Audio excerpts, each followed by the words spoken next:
नमस्कार साहित्य उत्सव. मी हर्षदा. माणसाला प्रगल्भ बनवतो तो कायदा, समाजाला सुव्यवस्थित बनवतो तो कायदा आणि राष्ट्राला संपन्न बनवतो तोही कायदाच. व्यवस्था सुदृढ, कल्याणकारी आणि भेदभाव विरहित करायची असेल तर कायदा बनवणं अपरिहार्य असतं. स्वतंत्र भारतात प्रत्येक घटकाला न्याय मिळवून देण्यासाठी विविध कायदे बनवले गेले आणि ते अंमलातही आणले गेले. परंतु शारीरिक किंवा बौद्धिक अक्षमतेमुळे दिव्यांग म्हणून, अपंग म्हणून संबोधला गेलेला एक खूप मोठा वर्ग वर्षानुवर्ष, शतकानुशतक उपेक्षित राहिला. या दिव्यांगांना भेदभाव विरहित सन्मानाचे जीवन जगता यावं, प्रत्येक क्षेत्रात त्यांना संधी उपलब्ध व्हावी म्हणून भारत सरकारने 28 डिसेंबर 2016 रोजी दिव्यांग अधिकारिता अधिनियम 2016 हा कायदा संमत केला आणि दिव्यांगांच्या प्रगतीचा खऱ्या अर्थाने शुभारंभ झाला. आपणही समजून घेणार आहोत दिव्यांग अधिनियम रघुनाथ बारड यांच्यासोबत साहित्य उत्सवच्या विशेष सदरातून मुक्ती देणारा कायदा. साहित्य उत्सव ऐकणाऱ्या सन्माननीय श्रोते बंधू भगिनीनो, आपणास रघुनाथ बारडकडून प्रेमपूर्वक नमस्कार. आपण मुक्ती देणारा कायदा या मालिकेत अपंग व्यक्तींचे अधिकार अधिनियम 2016 पाहत आहोत आणि त्याच्यामध्ये आपण 15 प्रकरणं यापूर्वी पाहिलीत. आता शेवटची 2 प्रकरणं बाकी आहेत आणि त्या 16व्या प्रकरणाला आज आपण सुरुवात करणार आहोत. अतिशय महत्त्वाचं हे प्रकरण आहे. याची अंमलबजावणी झाली तर खरोखर पृथ्वीवर स्वर्ग अवतरेल आणि इमानदारीने जे लोक अपंगांसाठी कामं करत नाहीत त्यांना खऱ्या अर्थाने त्यांचा रस्ता सापडेल आणि त्यांना त्यांची जागा दाखवली जाईल. फक्त गरज आहे अंमलबजावणी होण्याची. म्हणून श्रोतेबंधू भगिनींनो, या 16व्या प्रकरणाचं नाव आहे ऑफेन्सेस अँड पनिशमेंट.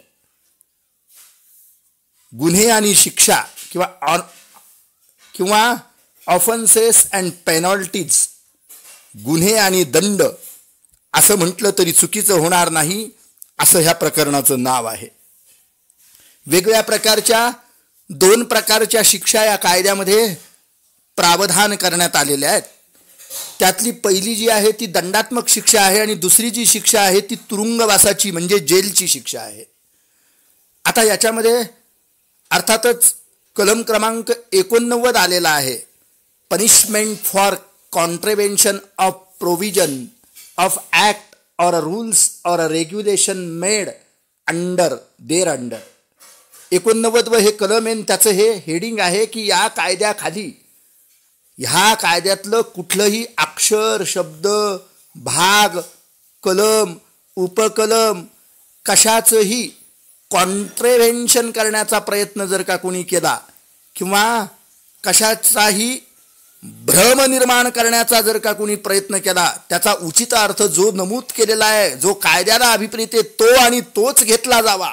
पण त्यापेक्षा जर का कोणी भ्रमित करण्याचा प्रयत्न अपंगांना करत असेल तर या कायद्याच्या प्रत्येक कलमाच्या, प्रत्येक शब्दाच्या, प्रत्येक उपकलमाच्या अर्थाबद्दल भ्रम निर्माण करणाऱ्या व्यक्तीला अर्थातच या कायद्यामध्ये कायदा गाळणं, नियम गाळणं, नियम टाळणं, वगळणं किंवा यात जे काही या कायद्याने नियम तयार केलेले आहेत त्याचं पालन न करणं या संबंधामध्ये तरतुदी केलेल्या आहेत, व्यवस्था केलेली आहे.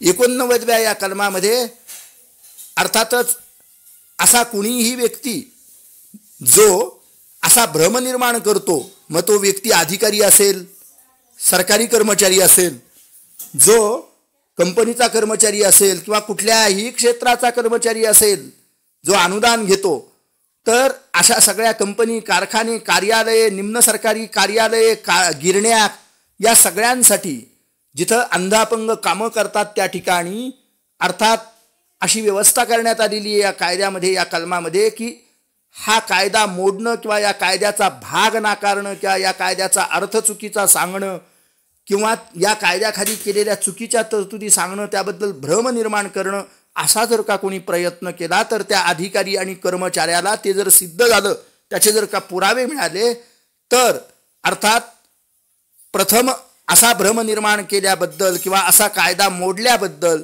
त्याला फर्स्ट कॉन्ट्रव्हेन्शन बी पनिशेबल, त्याला शिक्षा करण्यात आलेली आहे. काय? With fine which may extend to 10,000 rupees, 10,000 रुपयाचा दंड आहे त्या व्यक्तीला. And for any subsequent contravention with fine which shall not be less than 50,000 rupees. वाढवत हा दंड तरीही जर का तो तशा चुका करतच असेल तर 50,000 रुपयापर्यंत ही शिक्षा त्याला होईल. पण तरीही त्याचं हे थांबलंच नसेल तर पुन्हा वाढवत हा दंड 50,000पासून 5 लाखापर्यंत जाईल आणि 5 लाख दंडाची तरतूद या कायद्याने यामध्ये केलेली आहे. अशा प्रकारचं हे 89वं कलम आहे. आता कलम 90 पाहूया आपण. ऑफेन्सेस बाय कंपनीज, कंपन्यांकडून घडणारे गुन्हे, ज्या कंपनीच्या क्षेत्रात अंधापंग कामं करतात, 90वं कलम आहे. आणि त्याचे 2 उपकलम आलेले आहेत. त्यातल्या 90च्या पहिल्या उपकलमाअंतर्गत जर असा एखादा गुन्हा या कायद्याखाली घडला किंवा हा कायदा मोडण्याचा प्रयत्न एखाद्या कंपनीने जर का केला, तर त्या कंपनीच्या प्रत्येक व्यक्तीला, म्हणजे जो त्यावेळीला पदावर होता किंवा त्या कंपनीचा व्यवस्थापकीय संचालक होता किंवा जो कोणी प्रमुख होता त्या कंपनीचा, त्यावेळेला ज्यावेळेला गुन्हा घडला त्यावेळेला, तर त्यावेळेला जो गुन्हा घडला त्यावेळेला जो कोणी पदावर होता त्याला जबाबदार मानण्याची तरतूद या कलमामध्ये आहे.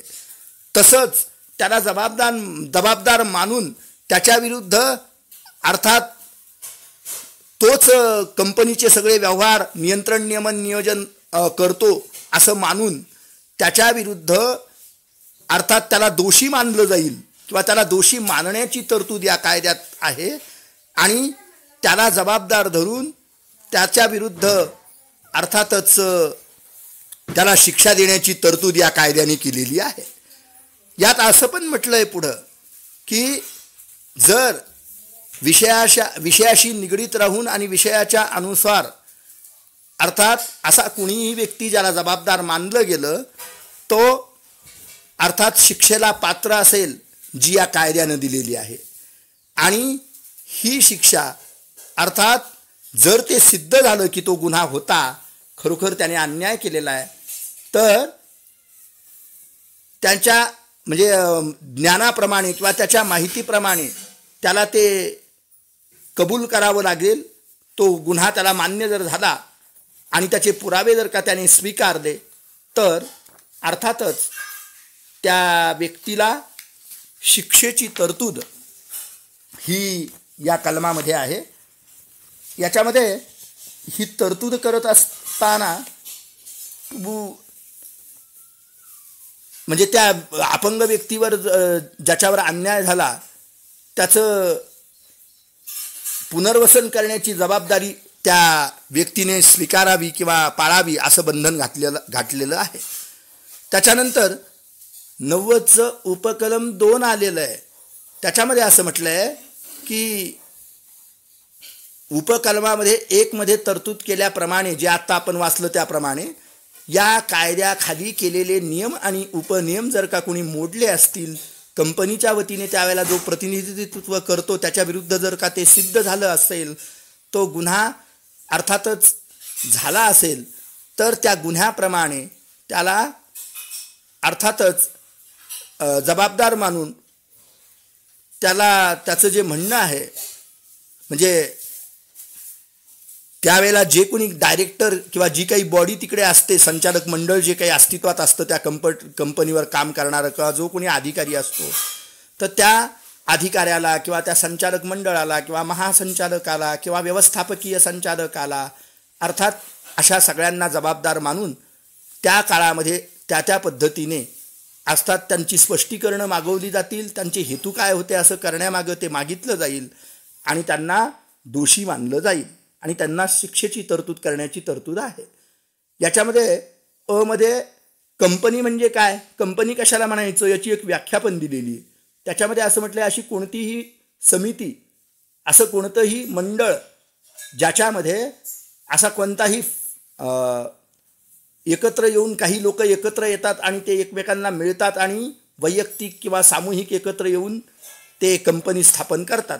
तर अशी जी काही लोकांची समिती एकत्र येऊन जे करते त्याला कंपनी असं म्हटलेलं आहे. डायरेक्टर कोणाला म्हणायचं ते पण दिलेलं आहे. डायरेक्टर याचा अर्थ असा की त्या कंपनीचा, त्या गिरणीचा, त्या कारखान्याचा जो कोणी जे काही लोक एक माणूस किंवा काही माणसं एकत्र येऊन एकत्रित कारभार पाहतात त्यांना डायरेक्टर असं म्हणतात. तर अशी व्याख्या आहे. आणि पनिशमेंट फॉर म्हणजे अशा पद्धतीची या सगळ्यांना जबाबदार मानलं जाईल आणि त्यांना अर्थातच शिक्षेची तरतूद या कायद्याने केलेली आहे. आता आपण 91 कलम पाहणार आहोत आणि या 91व्या कलमामध्ये आहे punishment for fraudulently availing any benefit mean for the persons with disabilities असं त्याचं हिडिंग आहे, शीर्षक आहे. याचा अर्थ असा की अपंग नसताना अपंग भासवून जर का अपंगांचे लाभ कुणी लाटण्याचा प्रयत्न करत असेल तर त्याला शिक्षेची तरतूद आहे या कलमामध्ये. हे 91 कलम आहे. आणि याच्यामध्ये असं म्हटलं आहे की हू फ्रॉडंटली अव्हेल्स, जर कुणी लाटण्याचा प्रयत्न करत असेल आणि तो त्याने केलेला हा जो प्रयत्न आहे तो अपंगांचे लाभ, कुठल्याही योजनेचे लाभ जे आहेत अपंगांसाठी अनुज्ञेय असलेले ते लाभ त्याने जर का लाटण्याचा प्रयत्न केला अपंग नसताना सुद्धा तर त्याला शिक्षेची तरतूद या कायद्याने केलेली आहे. काय शिक्षा आहे तर त्याला तुरुंगवासाची शिक्षा आहे. Imprisonment for a terms which may extend to 2 years, 2 वर्षाचा कारावास त्याला होईल. आणि काय आहे ऑर विथ फाईन, किंवा त्याला दंड होऊ शकतो. काय असेल तो दंड, मे एक्सटेंड किती टू 1,00,000 रुपीज, 1,00,000पर्यंतचा तो दंड असेल, किंवा विथ बोथ, किंवा दोन्ही शिक्षा त्याला होतील. अशी तरतूद या 91व्या कलमामध्ये अपंगांचा लाभ घेऊन, अपंगांच्या योजनांचा लाभ घेऊन अपंग नसतानाही भासवून अपंगत्वाच्या सवलती लुटणाऱ्यांना ही शिक्षा आहे. दर्जेदार साहित्याचा आणि कलाकृतींचा आस्वाद घेण्यासाठी जॉईन करा साहित्य उत्सव व्हॉट्सॲप किंवा टेलिग्राम ग्रुप. जॉईन करण्यासाठी संपर्क करा 98 81 60 20 25 या क्रमांकावर. संपर्क क्रमांक पुन्हा एकदा 9881 60 2025. साहित्य उत्सव हे यूट्यूब चॅनल आजच सबस्क्राईब करा. साहित्य उत्सवच्या फेसबुक पेजला जरूर भेट द्या, कारण ज्ञान आणि मनोरंजन यांचं अतूट नातं म्हणजे साहित्य उत्सव.